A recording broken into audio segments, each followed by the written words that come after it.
السلام عليكم ورحمة الله وبركاته. بسم الله الرحمن الرحيم. اللهم صل وسلم وبارك على سيدنا محمد وعلى آله وصحبه أجمعين. النهارده يا جماعة عاوزين نتكلم عن حي حلوان ودور رئيس حي حلوان في الخدمات المفروض يقدمها للمواطنين، الخدمات اللي احنا محتاجينها. دور رئيس الحي في حلوان هو دور قيادي للإدارة المحلية وتقديم الخدمات دي اللي هي تتمثل في الإشراف على النظافة وتطوير البنية التحتية من طرق وحدائق وإزالة الإشغالات، ومتابعة والاستجابة لشكاوى المواطنين. دي من المهام الأساسية اللي بيقوم بيها رئيس الحي، اللي المفروض يقوم بيها ويقدمها لنا في حي حلوان، اللي هو مهمل تماما بقاله فترة كبيرة. وانا مع احترامي يعني كان الدكتور احمد العزاز كان موجود وخاطبناه في اكتر من حاجه، بالنسبه للطرق وبالنسبه للمخلفات وبالنسبه للصرف الصحي وبالنسبه لحاجات كتير احنا بنعاني منها في الحي، اللي هو المفروض دور الرئيس الحي اللي هو يقوم بيها. طبعا تولى القياده لرئاسه حي حلوان بعد الدكتور احمد العزاز سياده اللواء حازم راتب.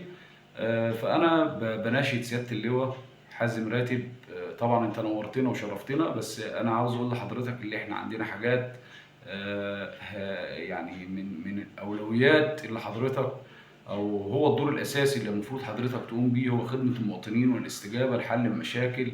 يعني حضرتك عندنا طرق بايظه اتكلمنا فيها اكتر من مره، دي من مهام حضرتك. البنيه التحتيه دي من مهام حضرتك.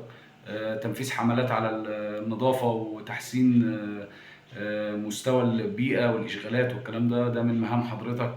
فتح المسارات المغلقه واعاده الانضباط المروري، دي من مجالات حضرتك ومن من شغل حضرتك. احنا خاطبنا اكتر من مره. كل المشاكل دي احنا بنعاني منها. حضرتك المسؤول الاول او المسؤول التنفيذي الاول عن الحي وعن تقديم كافة الخدمات للمواطنين وتطوير الحي وتوفير بيئة حضرية ومستدامة والاستجابة لحل المشاكل اللي بتواجهنا في الحي.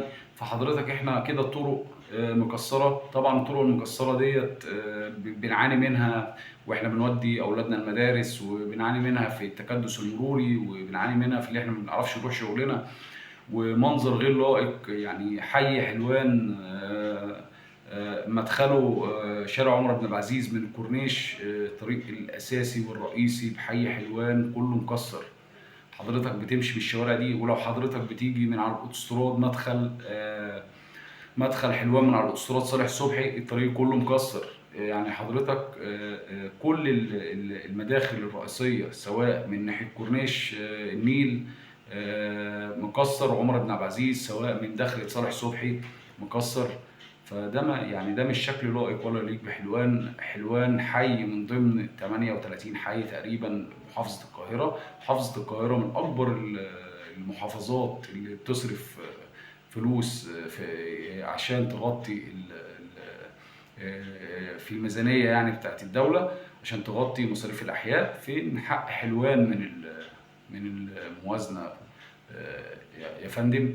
حضرتك احنا عندنا مشاكل كتيرة، لازم أن يكون في استجابة ولازم أن يكون في تعاون. احنا ده دور حضرتك، احنا مش بنكلفك بحاجة يعني مش دورك، لا هو ده دور حضرتك الفعلي. الإلمام واللي احنا نلم كل المشاكل بتاع الحي ونعمل ونتعامل على حل هذه المشاكل اللي هي بتواجهنا واللي هي عامله لنا أزمة كبيرة في الحي. فمع احترام لحضرتك أرجو الاستجابة لتحسين البنية التحتية، تحسين الطرق، والمتابعة والإشراف على شركات النظافة أو شركة النظافة. موضوع المخلفات كتر ومفيش جمع سكني، وده من ضمن البنود اللي احنا كنا يعني اتكلمنا فيها قبل كده، ان مفيش جمع سكني خالص في احياء حلوان. الطرق والدواخل كلها مكسره. طبعا احنا بنتكلم في موضوع الاناره في الدواخل برضك، في اماكن كتيره ناقصه اناره. فانا بطلب من حضرتك المتابعه والمستمرة وتلبية شكوات المواطنين. وأنا تحت أمرك في أي حاجة يا فندم. أنا يعني جميع المشاكل ملم بيها في المكان، فأرجو من حضرتك الاستجابة السريعة لحل هذه المشاكل بحي حلوان. واحنا كلنا بنتعاون في الاول وفي الاخر. احنا مش يعني احنا ما بنهاجمش بعض، لكن احنا لازم نتعاون ولازم يكون في حلول تقدمها حضرتك للحي، لان هو دوت دور حضرتك الاساسي، لان حضرتك المسؤول الاول والاخير امامنا عن تنظيم هذا الحي وحل مشاكل هذا الحي. وما اشكركم، والسلام عليكم ورحمة الله.